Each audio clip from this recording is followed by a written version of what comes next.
Greetings, this is the man who pretends to be Charles Darwin, and I'm speaking to you from, once again, this is the fifth in a series of videos from the forest trail in a forest near Tulsa, Oklahoma. Well, all along this trail, I've noticed something that looked at first like bird droppings.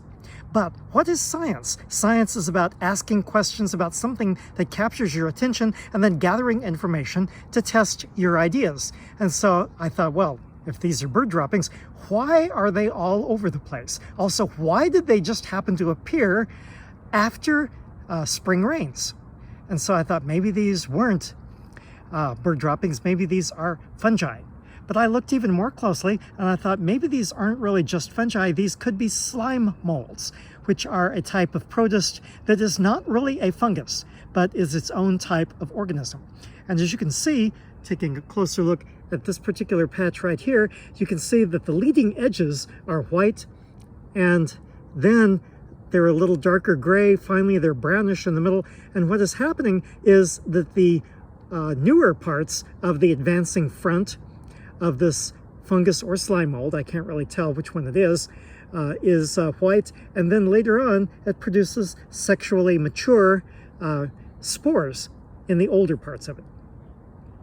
Slime molds are especially famous because you have a whole bunch of amoeba-like cells moving independently, and then when it comes time to reproduce, when it starts to get a little bit dry or in parts that become a little bit old, they will gather together and form a stalk.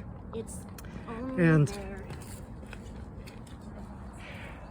of course, the people who walk by don't necessarily even notice the slime molds. They probably think, ooh, what's that stuff that guy is looking at? Okay, anyway, so I just wanted to point out to you, if you see something like this, start asking questions of yourself about what it might be. It may not be what you assume it at first to be. And that there's actually, slime molds are a way of investigating one of the greatest scientific mysteries, and that is altruism, because not all of those genetically distinct amoeba-like cells are able to be inside of the capsule on the stalk and thus reproduce themselves.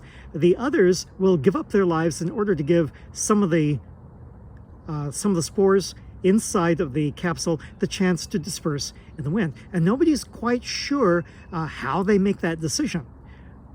It's not by intelligence, because this is a slime mold after all, but nobody seems to understand exactly by what process they make the decision, so to speak, of which cells to allow to reproduce. So keep your eyes open, looking even at the things that you might find mildly disgusting along the path. This is Charles Darwin, tally ho, and amen.